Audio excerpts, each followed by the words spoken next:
சொல்லுங்கம்மா. வாமா சத்த. சொல்லுங்கம்மா. பாப்பா அந்த காயெல்லாம் எடுத்து கொண்டு போய் பின்னாடி வைமா. ஏம்மா?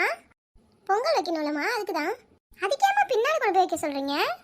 ஆமாடா, வெளியில் தானே அப்புறம் பொங்கல் வைக்கணும், சூரிய பொங்கல்னா. ஆமாம்ல, நம்ம விறகடுப்பு வச்சு தானே பொங்கல் வைப்போம். ஆமாம்மா, அதுக்கு தான் கொண்டு போய் வைக்க சொல்கிறேன். இந்த காயெல்லாம் வெட்டி வச்சுட்டேன், கொண்டு போய் அங்கே வையே. அம்மா அரிசியெல்லாம் எடுத்துகிட்டு வரேன், பானையெல்லாம். அப்படியே அந்த கணிக்குட்டியும் கூப்பிடு. அவன் வந்து தண்ணி பானையெல்லாம் எடுத்துகிட்டு போட்டோம். இந்த பையன் இல்லைல்ல வீட்டில், ஆட போயிருப்பான் இந்நேரம். போயிட்டாம்மா அவன் இல்லை. நீ பானை அரிசிலாம் எடுத்து வைமா, நான் அந்த காயை போய் வச்சுட்டு வந்துடுறேன். சரிம்மா, அந்த கனியை கூப்பிட்டு பின்னாடி உட்கார சொல்லி ஏதாவது வந்து வாய் வச்சிருச்சுன்னா போச்சு. சொல்லிட்டு போகிறேம்மா. கனி கனி சொல்லுக்கா, கொஞ்சம் பின்னாடி வாமா. இதோ வரேங்க்கா. எதுக்குமா இத்தனை காய் வெட்டி வச்சுருக்கீங்க? ஆமாம்மா, கூட்டு காய் குழம்பு தான் வைக்கணும். வெறும் வெள்ளை பொங்கலையும் சக்கரை பொங்கலையும் மட்டும் சாப்பிட முடியாது. சாஸ்திர சம்பிரதாயத்துக்காக எல்லா காயிலையும் ஒரு பீஸாச்சும் போடணும். போட்டு தான் கூட்டு குழம்பு வைக்கணும். அப்படியாம்மா? எல்லா காயும் இல்லாதவங்க என்னம்மா பண்ணுவாங்க? ஏண்டி, சந்தைக்கு போனால் எல்லா காயும் கிடைக்கும். இல்லைனாலும் அவங்களே கூறு கட்டி வச்சுருப்பாங்க. சில பேர் கட் பண்ணி வச்சுருப்பாங்க, சில பேர் எல்லா காயும் போட்டு கலந்து கட் பண்ணாமல் அப்படியே வச்சுருப்பாங்க. நம்ம வாங்கிட்டு வந்து வைக்க வேண்டியதான். ஓ, இப்படிலாம் வைப்பாங்களாம்மா? எங்கே என் கூட வரீங்க? வந்தால் தான் தெரியும். மா பசிக்குதுமா, வேலை முடிஞ்சிச்சா என்ன? அவ்வளோதாண்டி, இந்த கூட்டு குழம்பு மட்டும் வச்சு இறக்கிட்டா வேலை முடிஞ்சு, பழையல் போட்டுடலாம். கவியா, தம்பிக்கு ஒரு ஃபோன் பண்ணுமா. பண்ணுறேம்மா. இப்போ வந்தாதான் அவன் எப்படியும் ஒரு மணி நேரம் கழிச்சாவது வருவான்.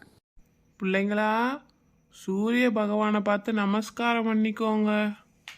உங்களுக்கு என்ன வேணுமோ வேண்டி கேட்டுக்கோங்க, சூரிய பகவான் கொடுப்பாரு. சரிங்கப்பா. சரிப்பா. மக்களே, உங்கள் எல்லாருக்கும் இனிய பொங்கல் நல்வாழ்த்துக்கள். ஆமாம் மக்களே, நாங்கள் எங்கள் வீட்டில் பொங்கல் வச்சு சாமி கும்பிட்டுட்டோம். நீங்களும் நல்லபடியாக பண்ணுங்க எல்லாம். பொங்கல் நல்வாழ்த்துக்கள். ஹாப்பி பொங்கல் மக்களே. ஹாப்பி பொங்கல். ஹாப்பி பொங்கல். எல்லாரும் ஜாலியாக பொங்கல் செலிப்ரேட் பண்ணிட்டு எல்லாம் காம்படிஷன்ஸ்லாம் நல்லா கலந்துக்கோங்க. ஹாப்பி பொங்கல். பொங்கலோ பொங்கல், பொங்கலோ பொங்கல். சிந்து சொல்லுமா. பசிக்குதுமா, எவ்வளோ நேரமாக சாமி கும்பிடணுன்ட்டு இதே மாதிரியே பண்ணிட்டு இருப்பீங்க. காலையில் சாப்பாடும் கொடுக்கல. சாப்பிட்றியா? அதான் சாமி கும்பிட்டு முடிச்சாச்சு, இனிமேல் சாப்பிட வேண்டியதான். உட்கார்ப்போ, இலையை போடுறேன். எனக்குலாம் இலை வேணாம்ப்பா, நானும் டைனிங் டேபிளில் தான் சாப்பிடுவேன். பாப்பா, இன்னைக்கு 2 பேரும் கீழே உட்காந்து இலையில சாப்பிட்லாம். சரிப்பா.